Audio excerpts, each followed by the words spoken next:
Hello and welcome back. Today we're going to be talking about one of our essay clusters that you have the option to write about. We will be talking about Deconstructing America, Two Ways to Belong in America, and Black Men in Public Space. Let's start by talking about deconstructing America. Now, some of you may have a problem with this essay, others of you may not have a problem with this essay, but he says some pretty divisive things that I think today people hold challenging values that people hold near and dear to their heart. One of them, most of all, is the idea of diversity. Do we need it? Does it make us stronger? Patrick Buchanan, who is a politician, argues that we do not. And he does so mostly by engaging and analyzing history. He argues again and again that nations that were once strong or civilizations that were once strong crumble the more diverse they become and the more they embrace diversity. Throughout the text, he jumps around between, let me pull up my notes. He jumps around between different time periods. Early America to modern America to middle period America. He talks about the influx of non-English Europeans after the founding of America. He talks about early modern America, the civil rights era, and he talks about modern England to answer the question, what happens when a nation embraces diversity? He starts with a speech from the Queen and a portrait of three forces at the birth of our nation: natives, English, the English, and Blacks, because the Queen mentioned those three forces at the beginning. She came to Virginia, she gave a speech about how when America began, it was three different groups of people coming together to start a great nation, which I agree is kind of a romantic version of what actually happened. He states that those Blacks came on ships from America against their will, chained up. He argues that the natives were pushed out of their land and slaughtered and horribly disenfranchised, and that the English were pushing their beliefs and shaping the land that didn't really invite them there. So, this rosy portrait of the founding of democracy because three people came together like it's a Star Trek episode doesn't really make sense. He's right about that.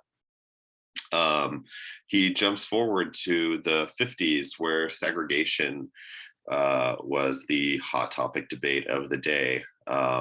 Civil rights for people of color, particularly Black people, and how these conversations put us at each other's throats, made us less trusting of each other, shaped a very racist and troubled America at the time.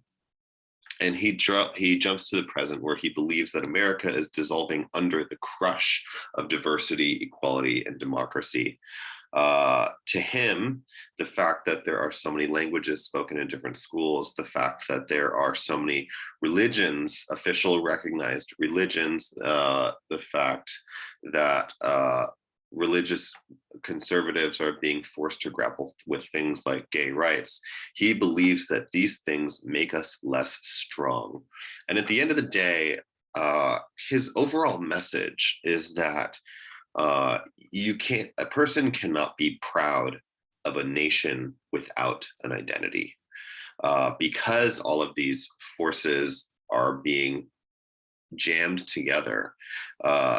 You would never, one of his last closing lines is that Americans would never fight for a place with such a watery sense of identity.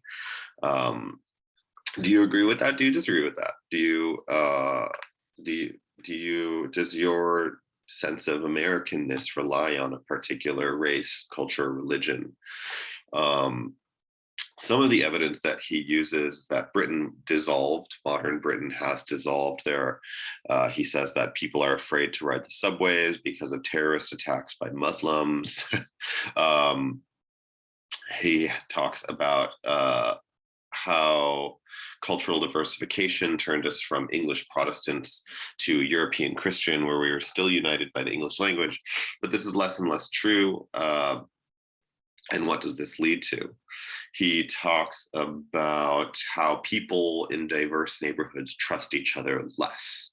That which to me it sounds like a there's that new television show called Them, and it's about Black family in the 50s moving to Compton, which in 1950s Compton was a white neighborhood, and a Black family moving there, and immediately the white people start to take up arms and start a campaign to drive them out.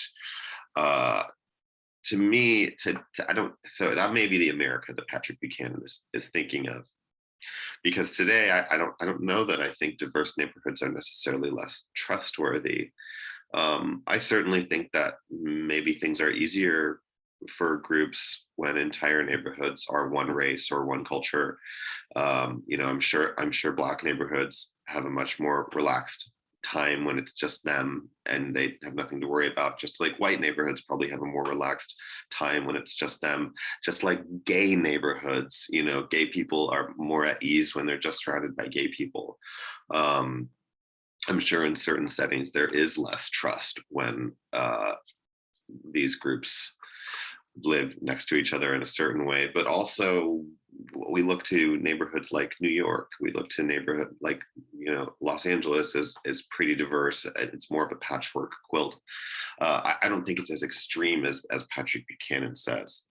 Sorry, I got a little carried away on a tangent about opinion. He argues that we are not a nation built on diversity. We are a nation built in spite of it. He says that at our formation, we were a Christian, Protestant, English nation. And then when we industrialized and we became great, it wasn't because we were diverse, which we were. It was because we were exporting an idea of freedom and a culture that was English speaking and white and wealthy. that America was coming to, the world was coming to America because we were these things. And even today, he says, what makes America great is the exporting of a certain image, right? That tends to be uniform in culture. He says our policing of hate crimes sacrifices freedom, right? That by filling neighborhoods with police that are searching for hate crimes, that we do so at the expense of our own freedom, when unable to live in the ways that we want. And he explains that younger generations self-segregate. His example being that universities often hold all black graduations, all gay graduations. This is true of LACC. Like I've been getting emails for the black graduation, for the queer graduation. So he's partly right? And so he's saying that segregation is natural, and that our desire to be surrounded by our own kind is natural, and then there's nothing wrong with that. Okay, so there's that reading, and it's an interesting reading, especially because I think it would be easy to say that there's a lot of racist ideas wrapped up in this package. He mostly employs looking at history, analysis of history throughout, analysis of what he sees going on around us today. He keeps comparing the past with the present to prove his points. It's an interesting essay. It's an interesting idea that, and it's hard to argue that, as a gay person, when I'm with my friends and they recommend going to a party and someone says that it's going to be a party of mostly straight people, I'm like, no thanks, man. I'm good. I don't really need to go to a straight party. I would rather be surrounded by queer people in my free time. I'm sure we've all experienced some element of that, but he's arguing that it's the same. It's not fair when white people self-segregate, so why does everyone else get to? Anyways, the idea that diversity doesn't actually make us stronger is interesting, and it's something to think about. But we have to compare it to the other two essays. So there's two other essays, Two Ways to Belong in America and Black men in public space. Let's start with Two Ways to Belong in America. Two Ways to Belong in America is a story of two sisters who move from India to America for an education, thinking that they were only coming to get an education.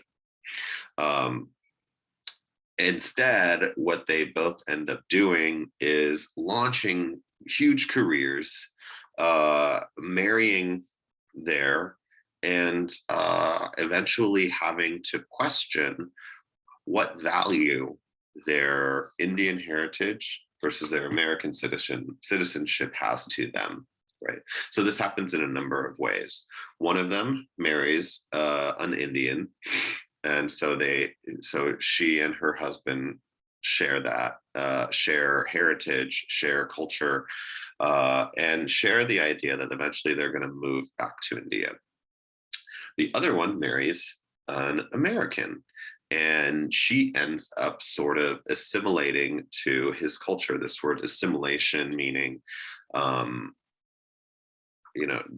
adopting another culture to fit into it more easily, but also because you like that culture. So she ends up assimilating into her husband's culture, that being white culture, that being American culture. She says Coca-Cola and blue jeans and rock and roll, right? While her sister has kept to saris and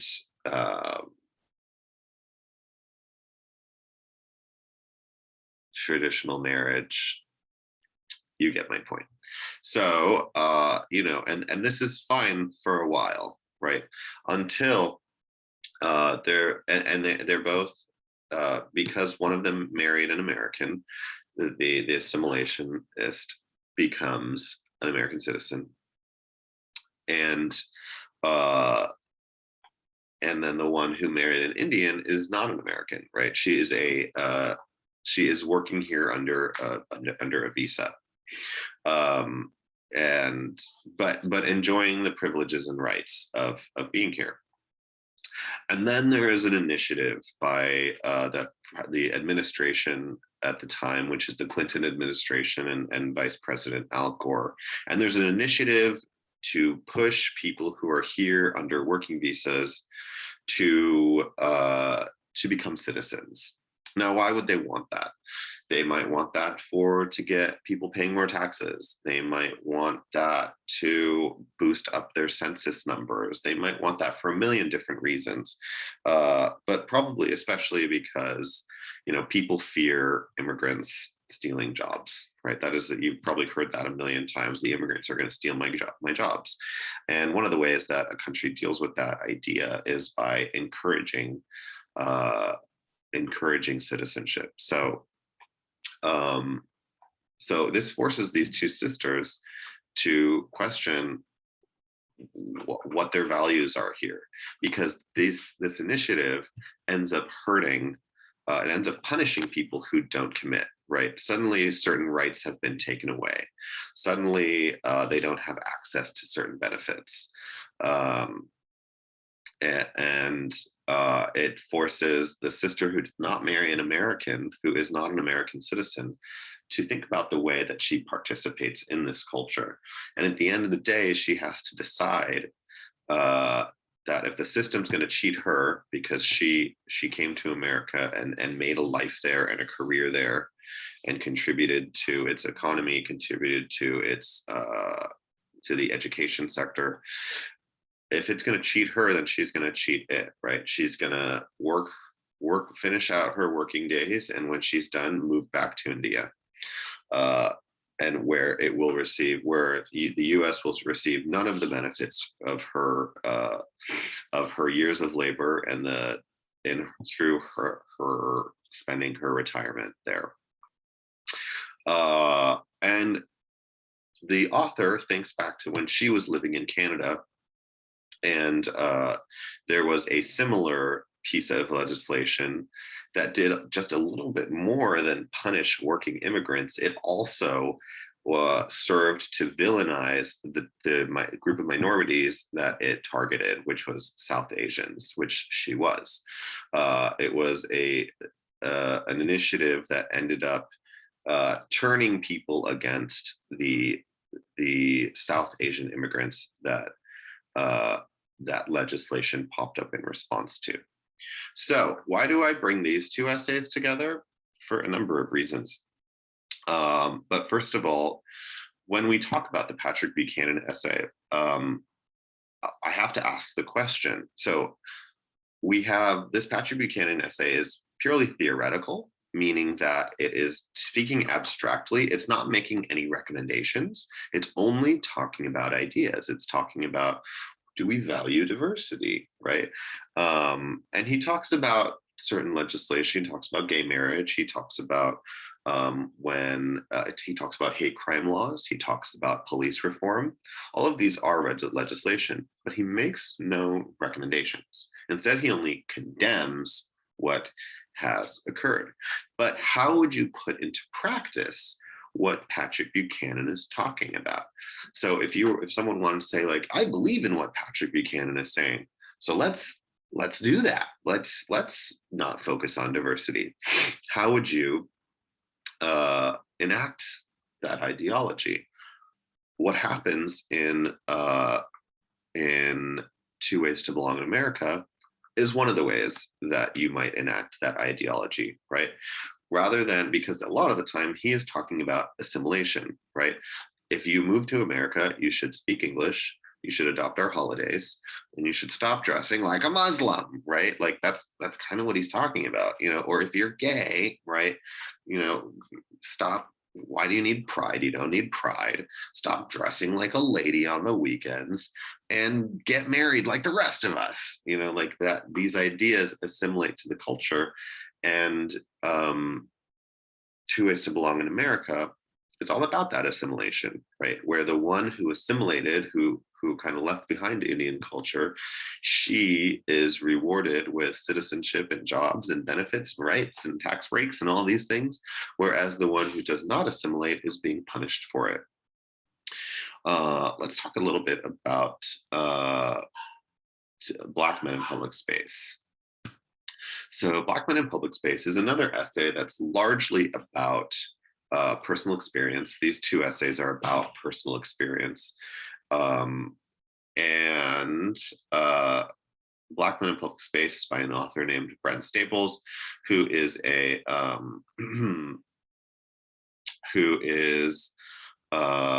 he's a journalist, and he writes about the experience of being Black men in public spaces. He does a few really interesting things. He starts the essay by talking about, I remember my first victim. So what he's talking about is when he's walking down the street at night, he's walking behind a white woman, and she turns the corner, she crosses the street, she exhibits fear, right? And he can feel that she is afraid of being alone in the street at night with a Black man. And he sort of breaks down the anatomy of this experience, what it means to be someone who inspires fear in a public space, what it feels like to see people locking their car doors, to see people cross the street to avoid you. He talks about the idea that he inherited this identity of being a criminal, even though he's not one. He talks about that he talks about walking into a store and store owners sicking dogs on him. He talks about a friend who was running to meet a deadline and ended up being chased down by security because he was rushing through an office building. And eventually he talks about how the fear that other people feel around him actually puts him in danger, right? Now, this maybe seems obvious to you now because of all of the times that we've seen, especially in the past year, that we've seen white people weaponize the police against Black people, right? There's that amazing example. There's that horrifying example of the man who was bird watching in the park. And I think his dog was off a leash. and a woman yells at him to get his dog on a leash, and she calls the police right in front of him, uh, essentially threatening his life, right? And on the phone with the police, she says, "This man is attacking me." Because she knows, and this is the summer of George Floyd that this is happening. She knows what happens when when police hear that Black men are attacking a white woman, right? So she tried to like sick the police on him, lying about what she considered to be an infraction. And there's countless examples of this, of people weaponizing police against Black people. And so the fear that white people, or the fear that any people of any race feel about Black people, is actually more harmful to the Black person, obviously we know this, than it is to the white person, right? That this ends up becoming a life or death experience. He says this is a commonplace Black experience. And at the very end of the essay, he discusses how he combats that problem. And he does so by, when he's walking or when he's on the train, he whistles classical music. And here he is now weaponizing our own stereotypes about Black people against us, against the people who would villainize him, under the assumption that, the average urban Black guy is probably not a fan of classical music. He probably likes hip hop and rap and gangster music, right? Well, he would never like classical music, but the one who does is probably the rare one who I don't have to be threatened by, right? And how crazy this is that he has to manage himself to protect himself in this way. But it's the same thing as the white woman who carries a small gun in her purse, right? She believes that she needs to protect herself, right? So again, what does this have to do with deconstructing America? So this speaks less to legislation and speaks a little bit more to actually no, there's one more part of this essay I want to mention. He mentions growing up in predominantly Black neighborhoods where boys had three options growing up. They either got into gang warfare, they either joined they got into petty crime where that was either likely to put them in prison or kill them, or they got unnecessarily targeted by police despite not engaging in any of that, and ended up in the system anyways, and then joining a life of crime, or they tried to keep to themselves and not be a part of any of that.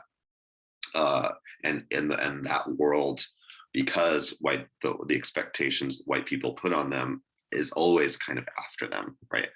And that's the closest thing this essay gets to legislation, right? Because the over policing of Black neighborhoods, because of crazy sentencing laws that keep Black men in prison, Black men and women in prison for minor infractions for really long periods of time.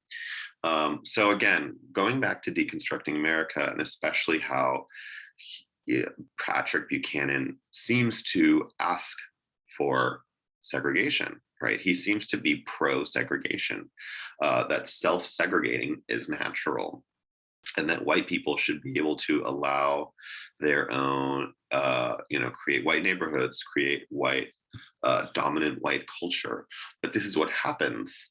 And here's the thing, it can sort of be argued either way, right? You could say that the very thing that Brent Staples is talking about here, about feeling unsafe in white areas, is a result of the sort of lack of trust that happens when multiracial neighborhoods are forced to occur, right? So, Patrick Buchanan might say, well, if you don't feel safe in white neighborhoods, don't go to white neighborhoods, right? If you make people feel unsafe in white neighborhoods, don't go to white neighborhoods.